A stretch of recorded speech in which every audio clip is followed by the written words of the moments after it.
Una buona serata, eccoci qua, benvenuti anche questa sera nello studio di TV7 Match. Questa sera è una serata speciale, Ermanno, perché finalmente possiamo aprire con una buona notizia, perché questa è stata la settimana in cui Julian Assange è tornato in libertà dopo tanto tempo. Il nostro ospite silenzioso è tornato libero. Sì, è tornato libero perché ovviamente diciamo un po' di democrazia ci vuole, anche se talvolta è apparente come in questo caso, ma quello che è importante è che lui abbia una vita diciamo tranquilla e che possa continuare a fare il suo mestiere e farlo liberamente. Assange è un personaggio che ha aperto una porta molto importante nell'informazione, nel senso che è riuscito con coraggio e con attenzione a dare un senso all'informazione.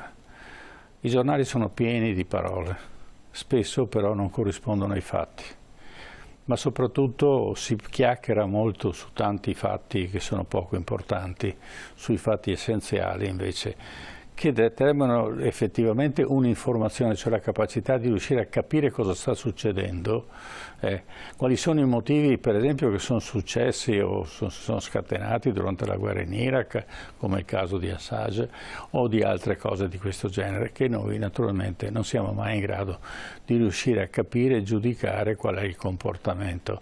Io credo che l'informazione sia basilare per creare la democrazia e sia basilare per creare la consapevolezza e la coscienza delle persone.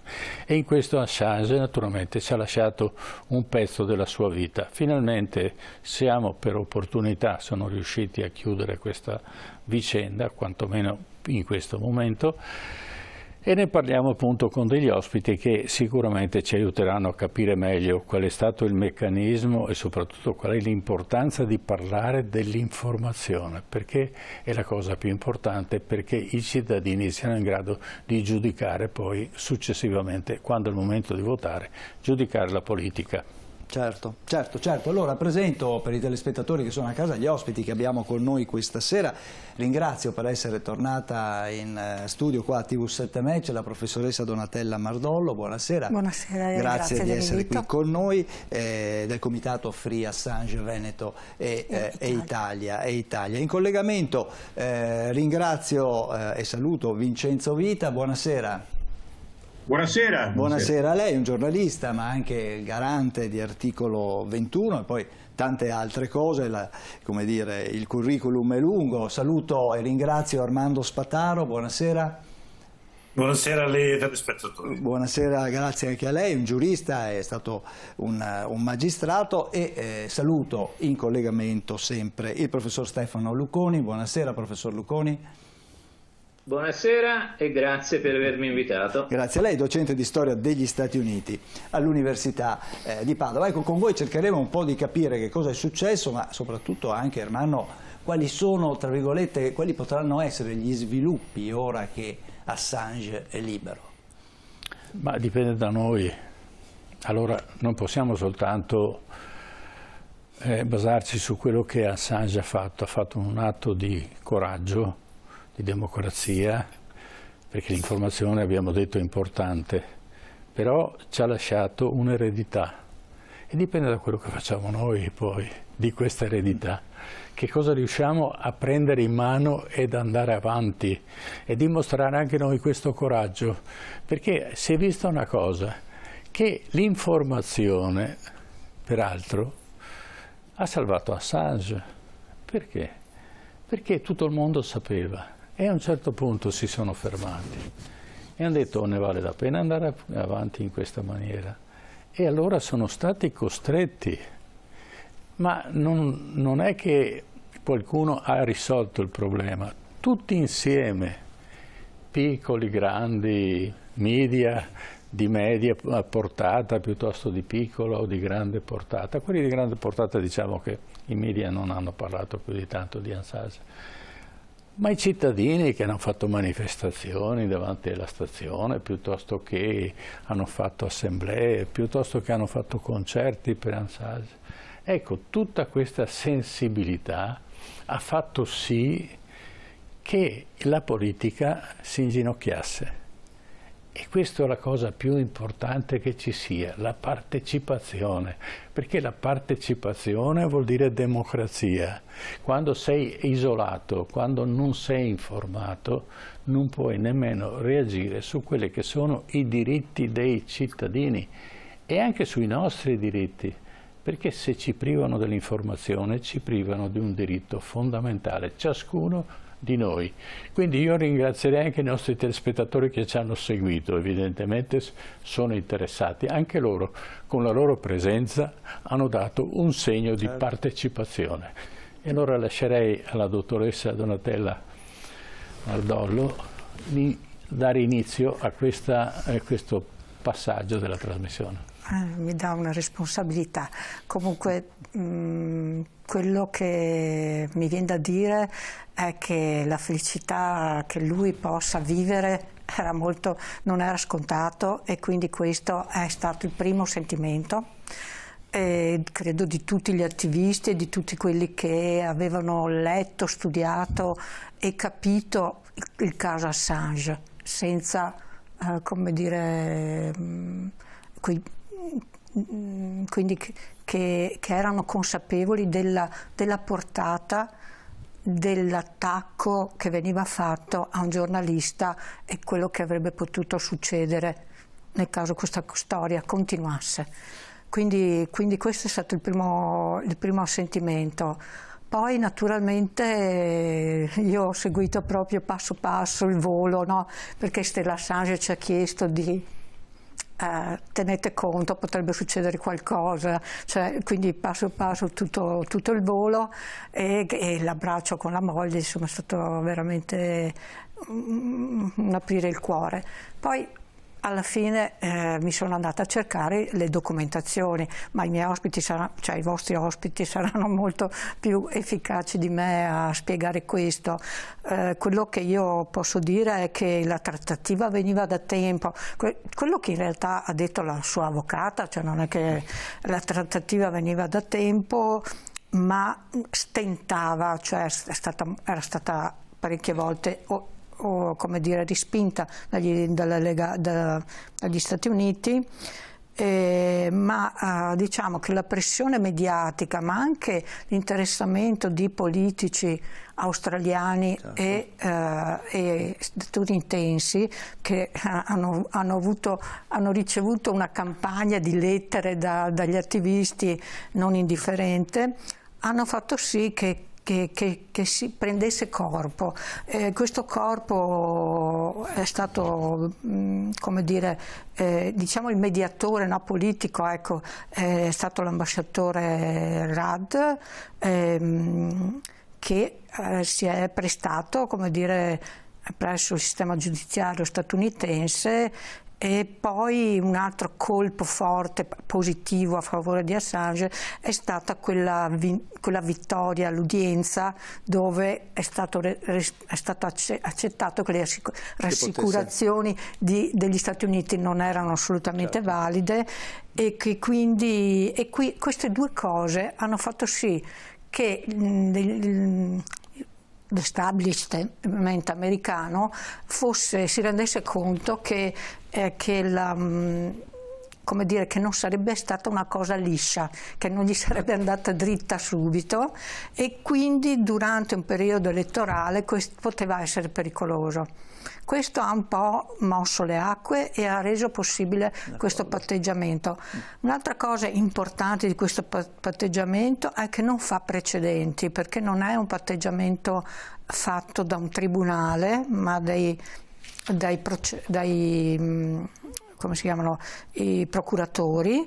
E un altro elemento importante è che in questo documento è scritto che lui non ha creato danni per cui nessuno potrebbe chiedere risarcimenti, quindi tutta la favoletta che quello che lui ha fatto ha creato morti o chissà quale problema alle persone, sia americane che non è vero, l'hanno scritto loro nel documento, e poi che quindi questa accusa che continuano, perché Omnibus, la 7, è andato giù pesante, e altri giornalisti a ripetere queste bugie che gli stessi americani hanno messo nel patteggiamento. Certo. L'altra cosa positiva del patteggiamento è che non è stato accusato di hackeraggio, cioè lui, mentre c'era tra le varie accuse prima, e insomma un po', diciamo, la pesantezza del patteggiamento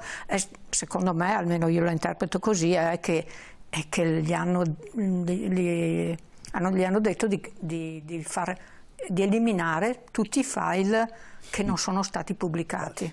Ecco, però Assange, la maggior parte dei file erano stati pubblicati, e quelli che non erano, almeno diciamo una parte di quelli che non erano stati pubblicati, erano quelli che contenevano dei nomi o delle cose che potevano creare problemi. Quindi adesso si tratta di vedere se noi Wikileaks, in che modo si potrà continuare questa battaglia per la trasparenza e a sostegno dell'informazione, che deve essere diversa dagli scribacchini che riportano le veline dei governi. Allora, i governi come diranno, diritto di avere il segreto di Stato e di proteggere i cittadini con il segreto di Stato, ma i crimini non sono segreti di Stato validi.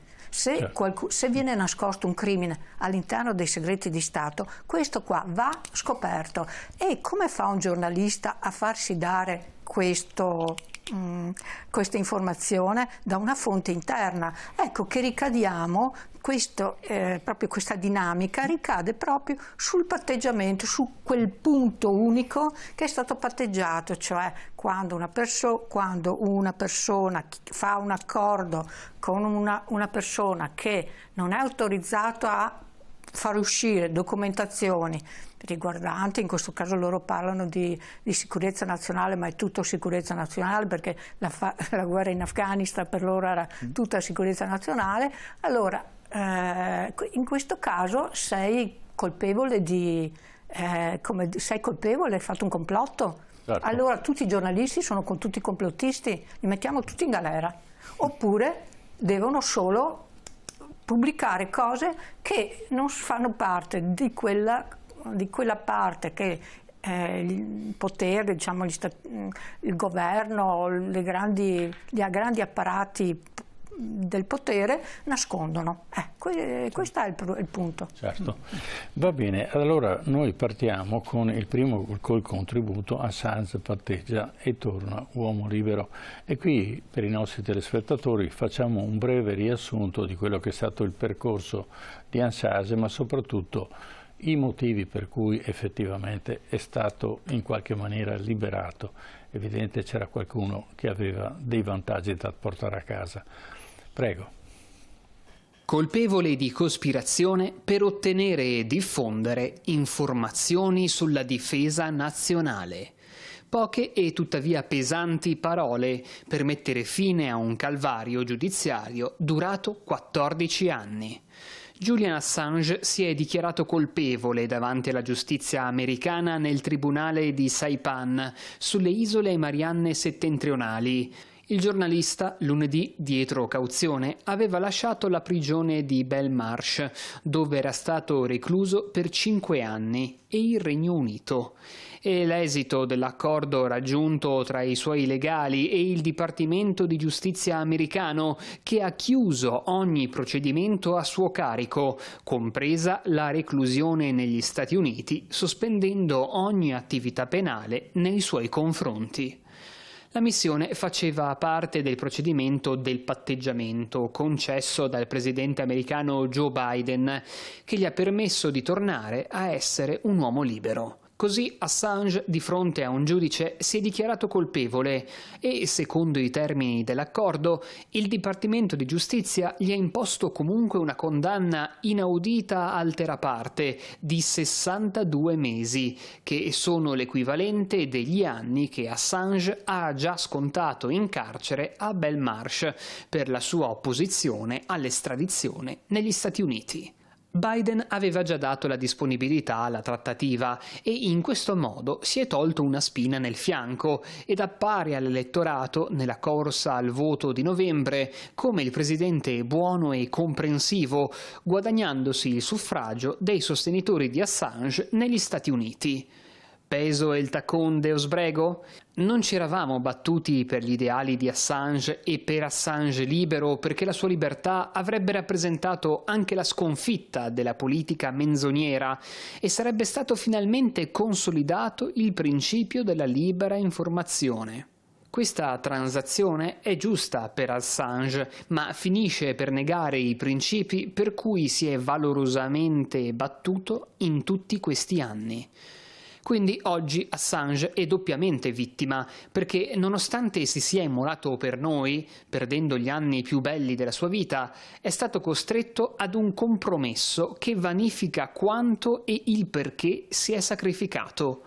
Oggi a trarne vantaggio è soprattutto la politica di Joe Biden, che afferma il principio che è inutile battersi perché alla fine a prevalere è sempre la politica che fa le leggi a sua immagine e somiglianza. E un giornalista, anche se fa il suo dovere di informare, pagherà di persona perché gli viene negato ogni principio etico e morale per cui può svolgere la sua professione. È come un medico che cura il paziente a proprio rischio, perché questo, pur agevolando il paziente, può scontrarsi con interessi maggiori e quindi pagherà pegno. Il Covid insegna. Ora, qualsiasi altro giornalista dovesse fare il percorso di Assange sa che rischierà un analogo trattamento. La storia ci insegna che l'informazione è troppo funzionale al potere che gioca sul consenso, ma poiché la verità crea disagio, il giornalista deve essere limitato o, in Russia, soppresso. Viva Julian Assange libero! Per il momento ci batteremo ancora per la libera informazione, proprio in nome di Assange che ci ha aperto la strada. Vincenzo Vita, vuole dare lei un inizio a questo commento? Prego. Grazie, intanto saluto anch'io chi ci sta seguendo ed è importante che questo dibattito avvenga in una storica televisione locale che conobbi tanti anni fa in altri ruoli. Ora mi permetto di fare una sottolineatura che in parte non dico corregge, ma insomma dà un elemento anche a tante riflessioni che ho sentito e anche qualche accenno finale di questo bel servizio che è stato dato. Cioè, noi dobbiamo considerare che tra il potere politico e l'informazione, nella sua pienezza di grande diritto, diritto dei diritti, diceva Stefano Rodotà, c'è un diritto che permette anche agli altri diritti di essere esercitati, c'è un conflitto permanente e la vicenda Assange, nel suo concludersi con un patteggiamento, attenzione, un patteggiamento che però ha messo fine a una vicenda drammatica, va letto dentro un contesto di lotta, conflitto, vertenza, e non sarebbe accaduto tutto ciò di fronte agli atteggiamenti invece così sgradevolmente malvagi che erano stati negli anni passati da parte dei vari poteri che sono usciti. In caso Assange, se non vi fosse stata una grande iniziativa, un movimento di opinione, un'iniziativa che ha rotto quel clima di omertà, di omologazione, di pensiero unico, non del tutto, certo. Ci rimane il problema, non è chiusa la questione, ci sarà sempre un potenziale nuovo caso Assange. Tuttavia, qualche mese fa, in una trasmissione qui, non avremmo detto come stasera che in fondo alla fine si è conclusa in modo positivo questa vicenda. Sembrava che fosse completamente conclusa. Ora il patteggiamento, dirà sai meglio di me Armando Spataro, però mi pare che nella procedura della giustizia degli Stati Uniti sia uno strumento cui quasi inesorabilmente si ricorre. Questo vale anche per esempio nei legal thriller, no? In certe serie televisive che fanno vedere com'è il processo. E quindi non vi era altra soluzione. Poi che Assange abbia ammesso una parte, sia pure molto minore, delle colpe che gli vengono attribuite, va letto dentro questo contesto interpretativo. È come quando si fa l'interpretazione di un'opera letteraria o di un film, non si può interpretare semplicemente quella parte, bisogna interpretarla nel contesto. In quel contesto è stato il modo per uscire. Quindi io do un giudizio positivo, anzi mi rallegro intanto con Assange, Stella Morris, la sua famiglia, i suoi cari, ma vorrei fare una mia, per quello che conta naturalmente, una mia congratulazione da tifoso di Assange sulla grande iniziativa del Collegio di Difesa, che ha retto botta di fronte a delle accuse molto molto pesanti, talune proprio platealmente inventate. Basti leggere in sequenza, per chi non l'avesse fatto già, i libri di Stefania Maurizi del 2021, Il potere segreto, e quello di come se fosse un manuale, no? Connesso, di Nils Melzer, che seguiva l'Istituzione della tortura per le Nazioni Unite fino al 2015, proprio sul caso Assange spiega tutto l'andamento anche della sua cognizione della vicenda, partito molto prevenuto, poi si accorge che era un complotto contro quello che a tavolino fu costruito come nemico pubblico. L'accusazione del nemico sappiamo che è uno strumento del potere, come il suo segreto, come l'occultamento delle origini dei conflitti. Ecco, quindi grazie a Julian Assange, perché comunque ci ha lasciato una lezione eterna su cosa vuol dire il giornalismo d'inchiesta. E questa soluzione rimane quindi un problema per quello che è successo, per come è andata, però questa soluzione rafforza la volontà di continuare. Stefania Maurizi ha detto proprio recentissimamente in una bella intervista all'Articolo 21, l'associazione che si occupa di libertà di informazione di cui faccio parte, che lei è pronta a rifare la stessa cosa, cioè esiste in verità una voglia anche di emulare una grande figura che merita il premio Pulitzer e non certo una condanna. Quindi io vedrei la parte positiva di questa vicenda, senza sottacere i rischi connessi, i problemi per il futuro, per il diritto all'informazione, su cui bisogna essere sempre vigili, però meno male. Certo, ma noi dobbiamo essere irresponsabili, cioè non possiamo nasconderci di fronte a questa situazione. Dobbiamo essere noi i protagonisti futuri di quello che ha fatto Assange, perché sennò è inutile. È un santo, è Santo Assange che è patrono dell'informazione. Adesso tocca a noi andare avanti e lo dico a tutti i nostri telespettatori, coraggio, perché questa è la democrazia che si costruisce giorno per giorno, minuto per minuto, trasmissione per trasmissione, giornale per giornale, e non stare soltanto alle chiacchiere o alle funzioni che la politica spesso manipola l'informazione pro domo sua. E allora in questo senso Armando Spataro lascerei l'intervento. Allora, ovviamente buonasera e grazie, anzi complimenti a voi per aver organizzato anche questo incontro, proseguendo quella che è una forma di impegno che, insomma, a quanto ho capito vi caratterizza. È importante questo se pensiamo che in Italia soprattutto gli organi di stampa, tranne alcune lodevoli eccezioni, hanno calato su questa storia un silenzio incredibile.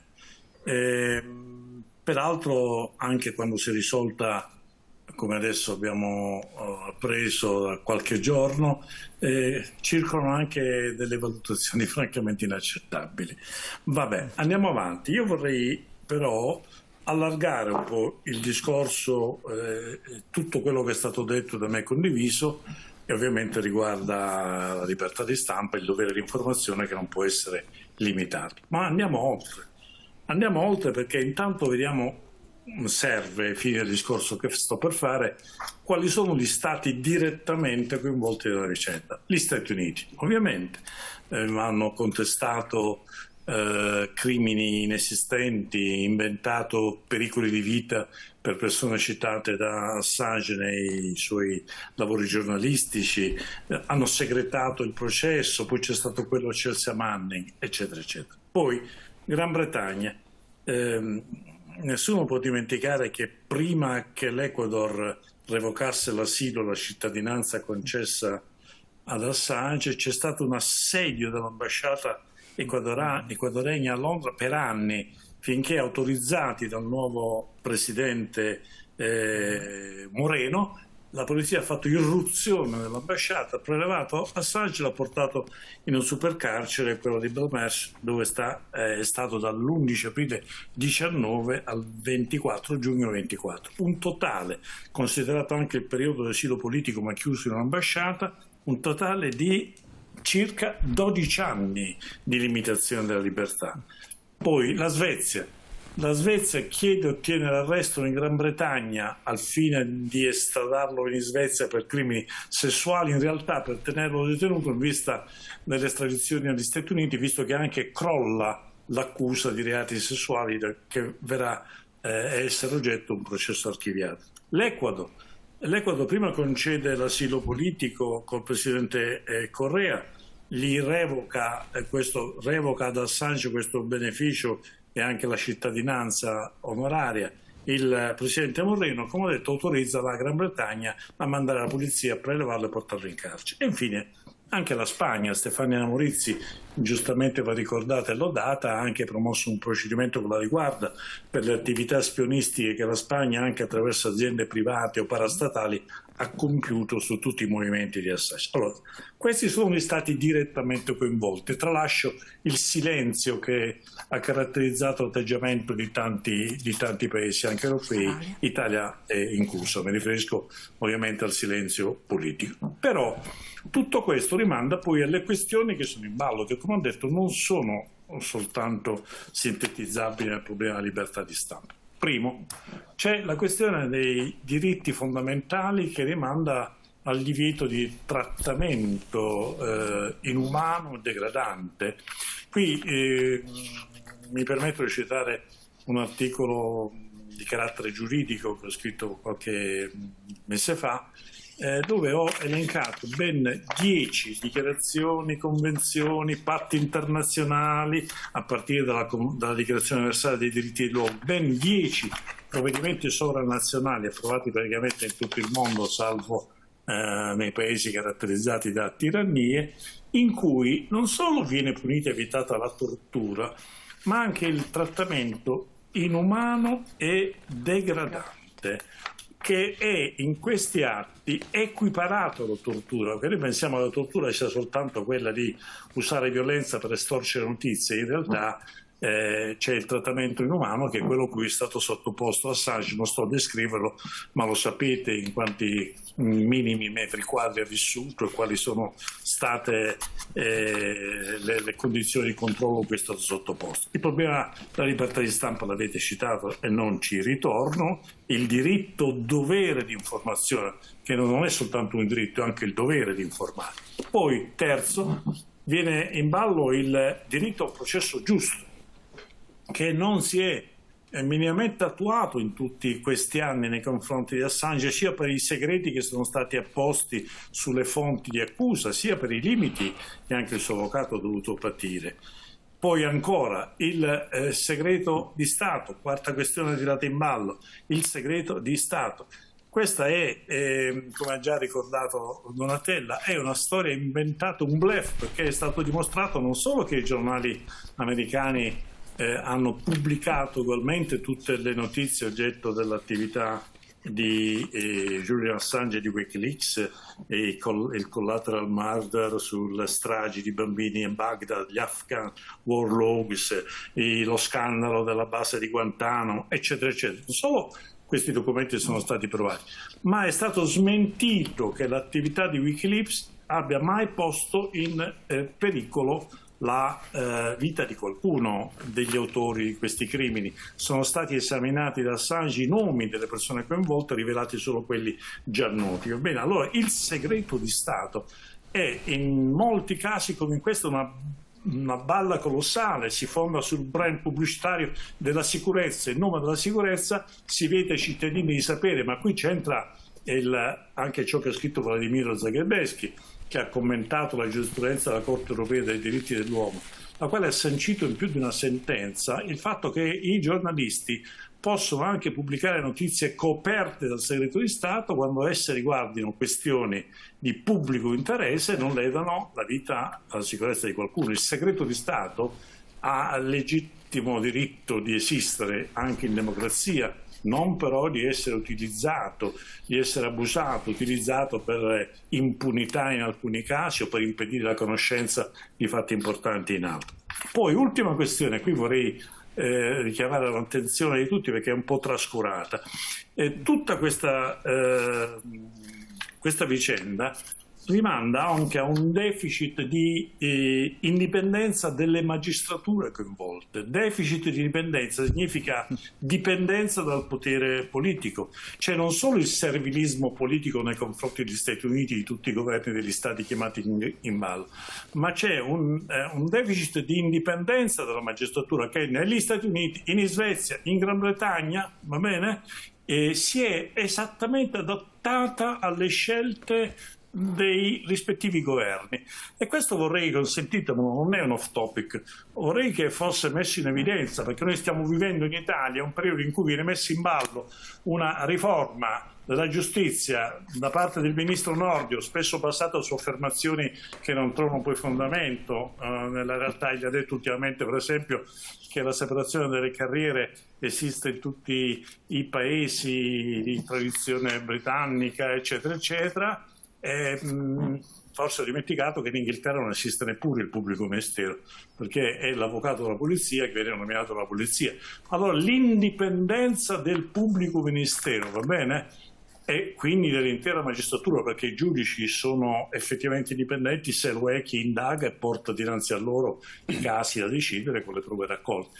L'indipendenza della magistratura è essenziale. Perché da noi non si sono verificati questi casi?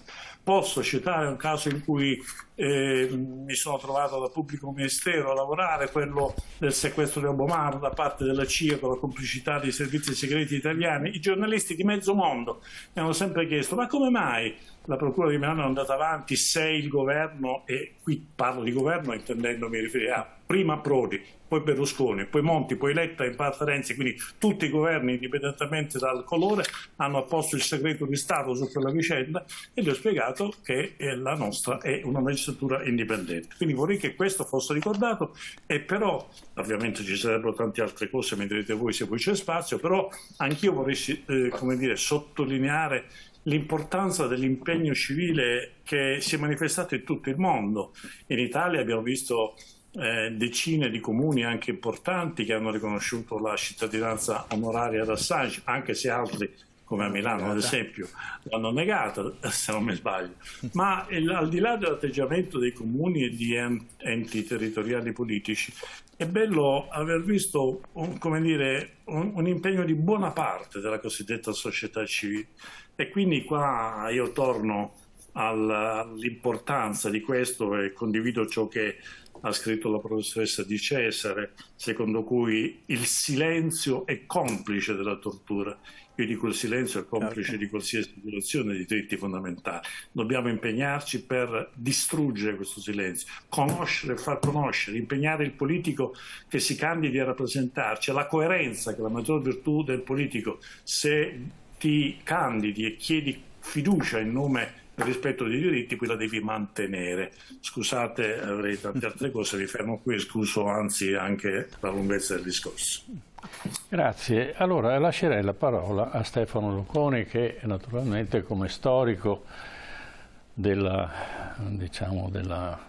tutte le vicende americane può interpretare questo momento storico. Come vede questo momento storico, che è una pietra miliare che apre una strada totalmente nuova? Perché Per carità, è andata a finire in una certa maniera questa vicenda, però molti giornalisti si potrebbero appellare in futuro a questo principio e diciamo che in qualche maniera non ha rotto completamente il ghiaccio, ma ha incrinato abbastanza la superficie, perché noi possiamo ulteriormente aprire le porte a una comunicazione libera. Prego. Ecco, è un dibattito e quindi non necessariamente dobbiamo essere tutti d'accordo, anche perché sennò non ci sarebbe il dibattito. Io sono meno ottimista, darei un giudizio meno positivo sull'esito di questa vicenda. Questa vicenda si può sdoppiare in due piani. Uno è il piano personale di Assange. Siamo tutti contenti che dopo le sue sofferenze abbia potuto riguadagnare la libertà, possa tornare con la famiglia, possa vedere per la prima volta i due figli che fino all'altro giorno ha potuto vedere soltanto all'interno della struttura carceraria nella quale era detenuto. Quindi da un punto di vista personale sicuramente è un esito positivo per Assange. Però c'è anche una dimensione pubblica di questa vicenda sul cui esito positivo io invece sono molto più scettico. E sono scettico perché sia pure costretto, sia pure, diciamolo apertamente, sia pure ricattato, Assange è stato costretto a dichiararsi colpevole di uno dei 18 capi di imputazione che gli erano stati mossi.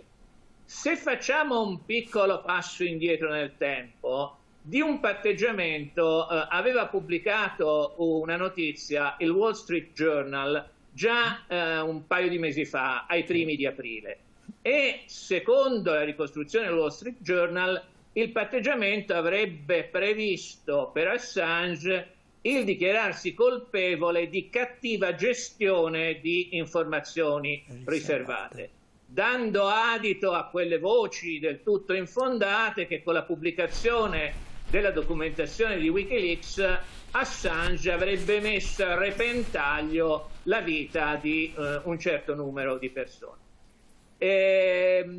L'imputazione di cui Assange si è dichiarato colpevole però è un'imputazione diversa.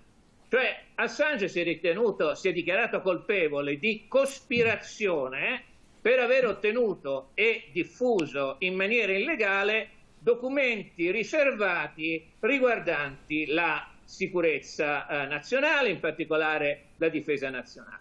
Cioè il problema, io non sono d'accordo sul fatto che questa sentenza non faccia giurisprudenza. Questa non è il patteggiamento non faccia giurisprudenza, perché questo patteggiamento è stato, per così dire, ratificato dalla Corte distrettuale federale delle Marianne settentrionali dalla giudice Ramona Manglona. Quindi ha avuto un passaggio processuale e crea un precedente. Allora il precedente è quello che fare quella che noi chiamiamo libera informazione rientra in un possibile reato. Assange si è dichiarato colpevole, sia pure capo di imputazione minore, della diffusione di informazioni di interesse nazionale che avrebbero messo a repentaglio la sicurezza nazionale. E questo finisce per, come dire, consolidare una giurisprudenza statunitense estremamente punitiva nei confronti della libertà di informazione, tutte le volte che la libertà di informazione intacca quelli che sono i privilegi, gli interessi del potere. C'è una dottrina giuridica che è quella del clear and present danger, che è stata formulata nel 1919, quindi oltre un secolo fa, in conseguenza proprio dell'applicazione dell'Espionage Act, la legge federale di cui Assange è stato accusato di violazione, che di fatto sostiene che tutta una serie di garanzie costituzionali, quali la libertà di parola, sono legittimamente sospese in occasione di emergenze nazionali. Assange in realtà non ha messo a repentaglio la sicurezza degli Stati Uniti, ha fornito la documentazione di tutta una serie di crimini di guerra, di crimini contro l'umanità commessi dalle truppe statunitensi durante il conflitto in Iraq, durante il conflitto in Afghanistan.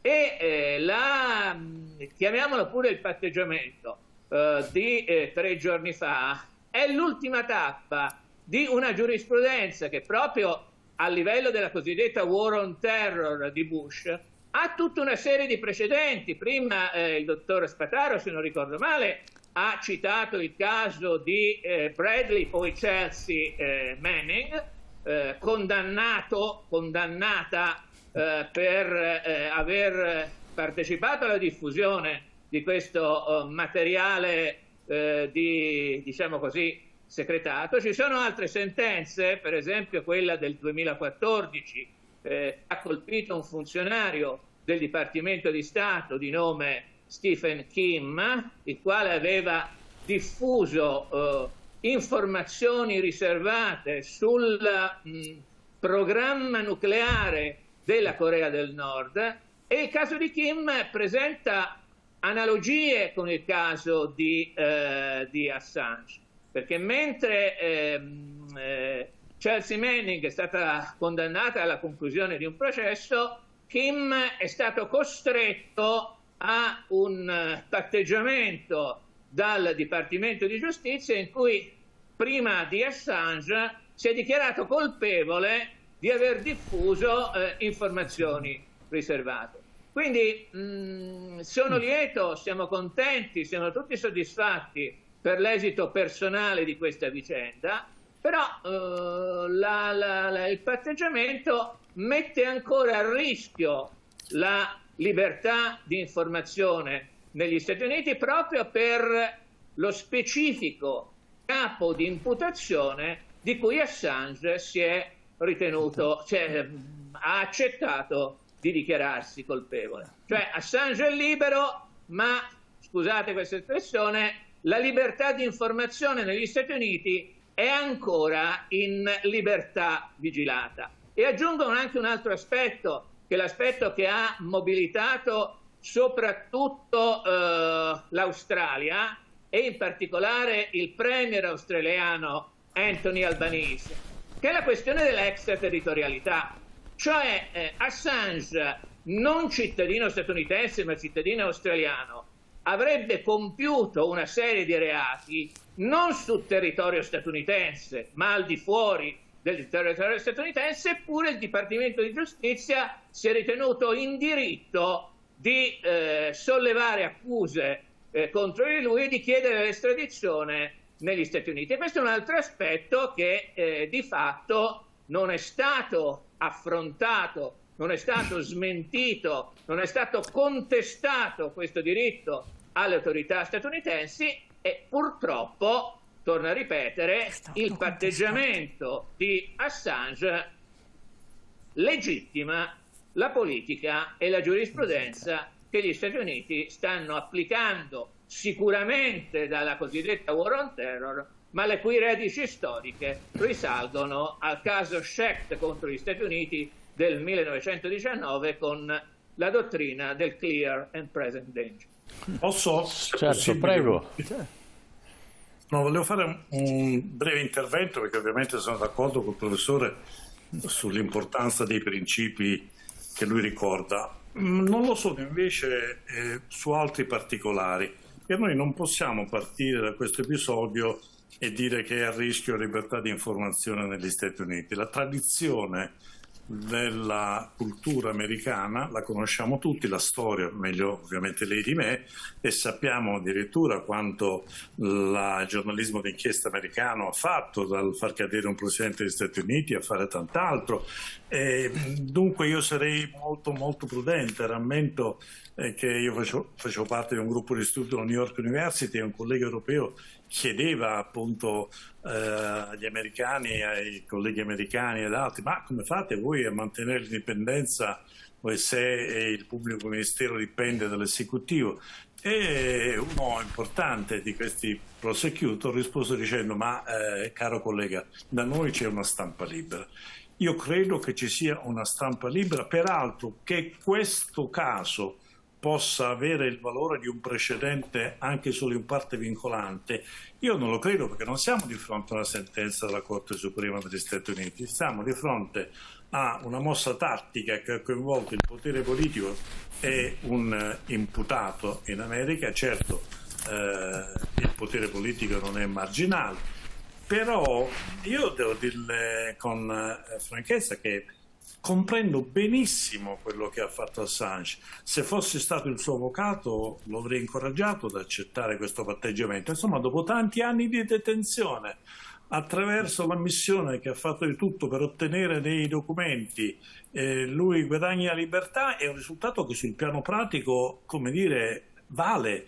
Non avrei dubbi nel dire che l'avrei fatto anch'io al posto di Assange, non solo dell'avvocato.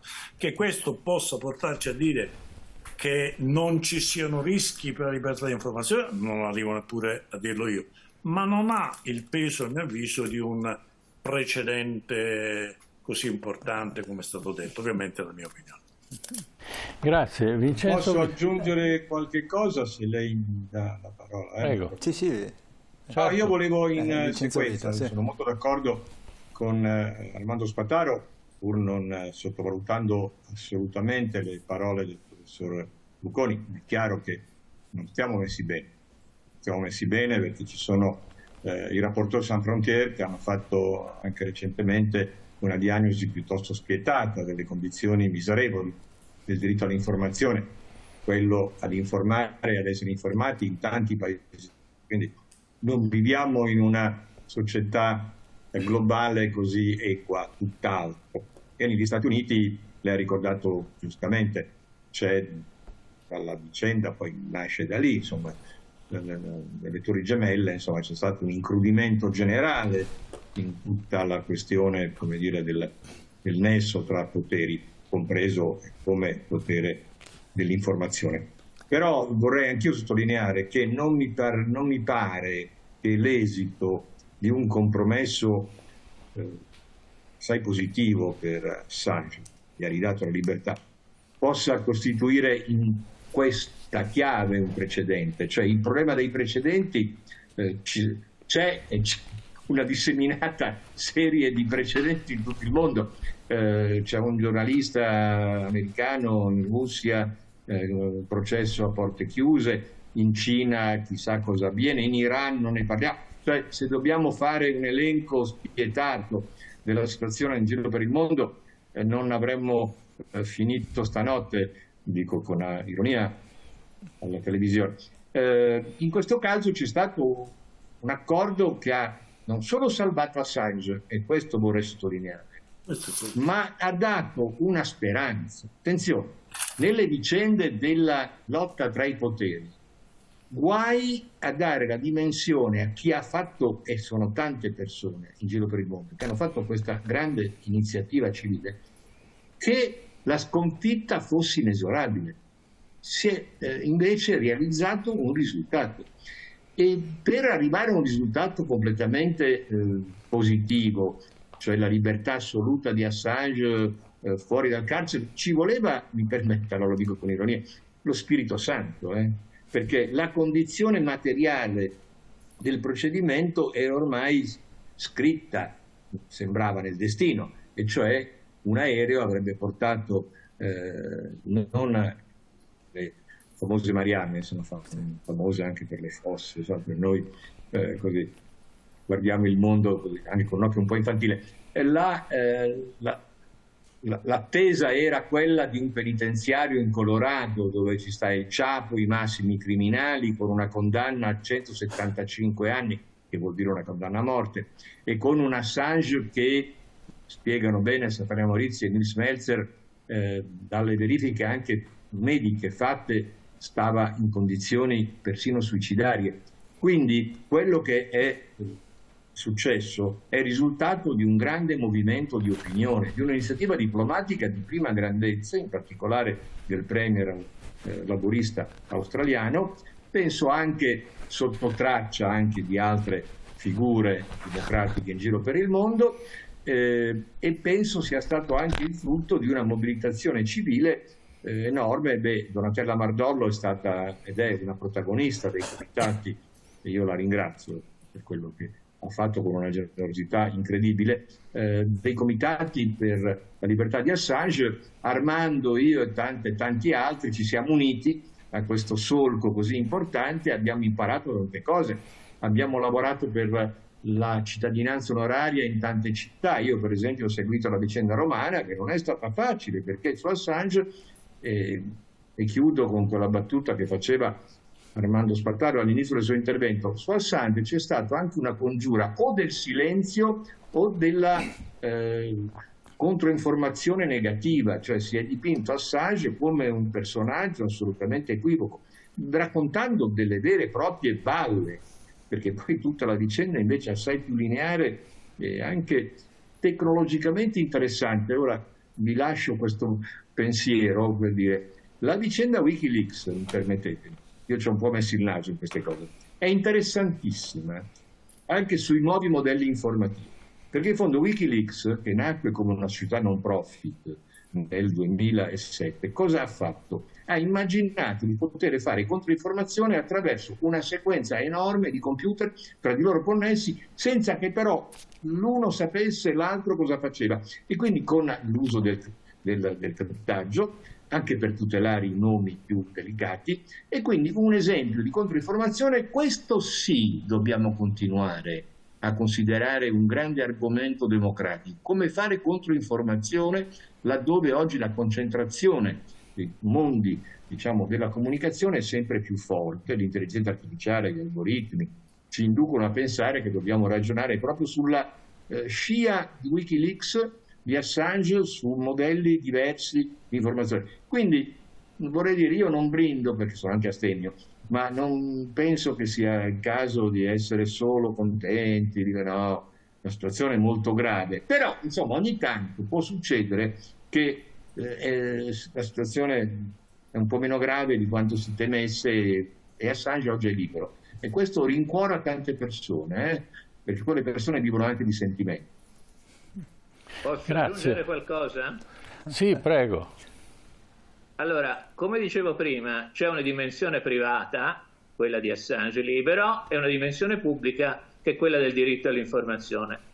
Se andiamo a leggerci la trascrizione del dibattimento, perché l'accordo non è stato un accordo extragiudiziario, è stato un accordo in tribunale, Assange dichiara che lui ha diffuso tutta questa documentazione ritenendo di essere stato coperto dal primo emendamento della Costituzione, quello della libertà di parola, alla quale si allaccia, si aggancia la libertà di informazione. La replica del procuratore federale è stata che l'interpretazione di Assange era un'interpretazione sbagliata, proprio perché in causa c'era la sicurezza nazionale. Tuttavia il governo statunitense riconosceva la buona fede di Assange e quindi chiedeva semplicemente una condanna a 62 mesi di carcere, che è il periodo che ha passato in prigione a Belmarsh. Risultato: non si è riconosciuto la libertà di informazione, non si è riconosciuto l'applicazione del primo emendamento in casi ritenuti, direi quasi a insindacabile giudizio dal governo federale, casi di sicurezza nazionale. Quindi ripeto, siamo tutti contenti per l'esito positivo della vicenda personale di Assange. Sull'esito positivo della dimensione pubblica, protezione della libertà di informazione, sono molto più scettico. Poi certamente c'è molta più libertà di informazione negli Stati Uniti che non in Iran o in Russia, questo è un dato di fatto. O in Italia, però ci sono mettiamoci pure l'Italia, ci sono tante gradazioni di nero, c'è il grigio, c'è il grigiastro. Ecco, non è che gli Stati Uniti siano un paese in cui è stata accertata in sede processuale la applicazione del primo emendamento omnicomprensiva, a prescindere dalle circostanze. Certo. Grazie. Allora lascerei la conclusione alla nostra ospite, Donatella Ardollo. Allora, Assange ha aperto un'autostrada.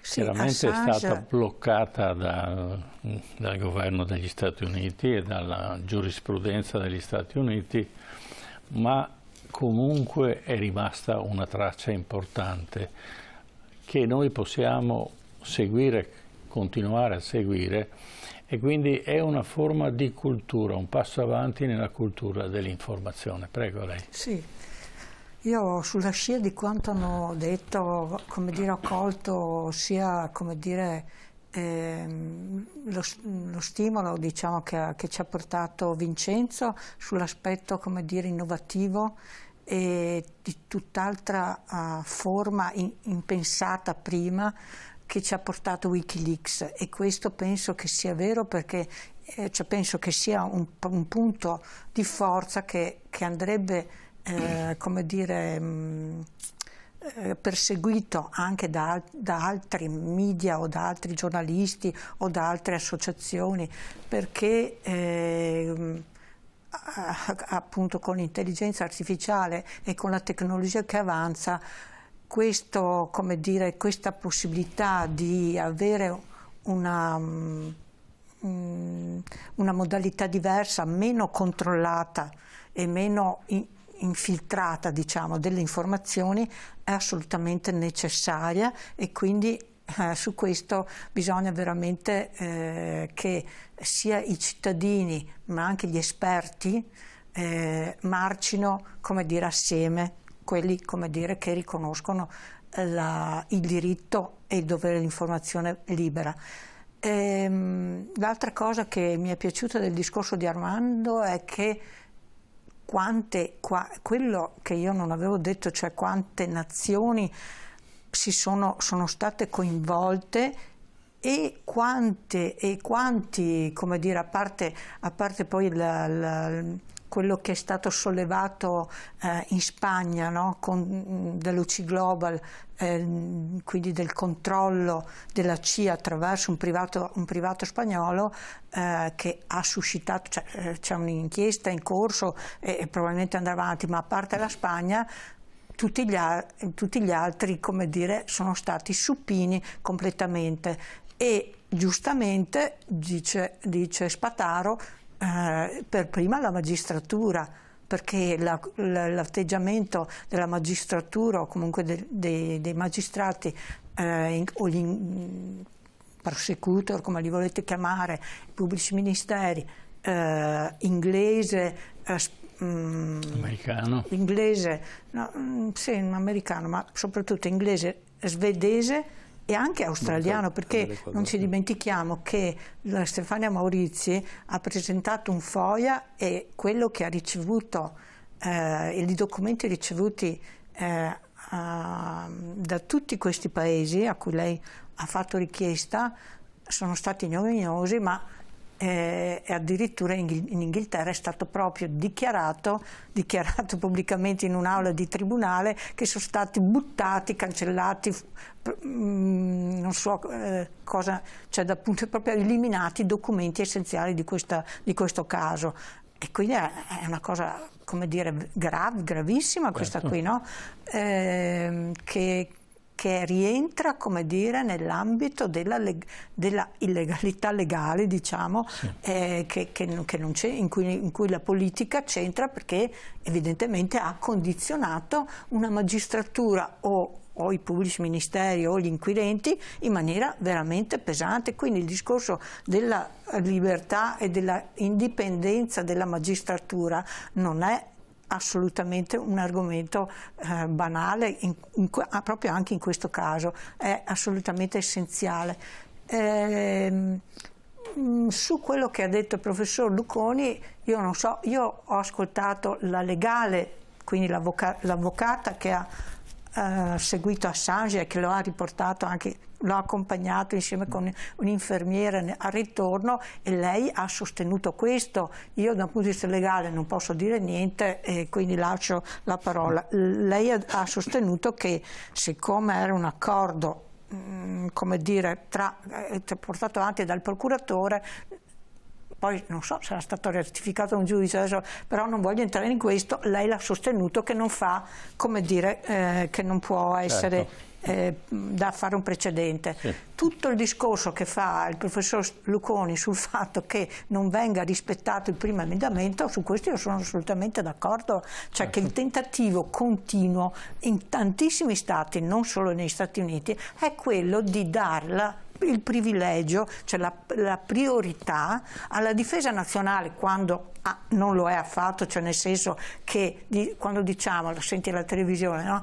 Ma qua bisogna mettere spie dappertutto, controlli dappertutto perché come dire, aumentano i delitti, così, e poi scopri che invece no, c'è un crollo, chiaramente non parlo di alcuni tipi di delitti, ma in generale no, non è così. Quindi c'è un uso del concetto di difesa che è veramente pericoloso. Quindi questo, ed è globale, cioè io lo vedo qui in Italia, negli Stati Uniti e dappertutto. E questa è una cosa su cui i giuristi che ancora riescono a essere un po' indipendenti, e anche alcuni politici diciamo critici, dovrebbero veramente interrogarsi, perché, come dire, cosa siamo disposti a cedere per una difesa fra virgolette, cioè non è neanche detto che sia reale.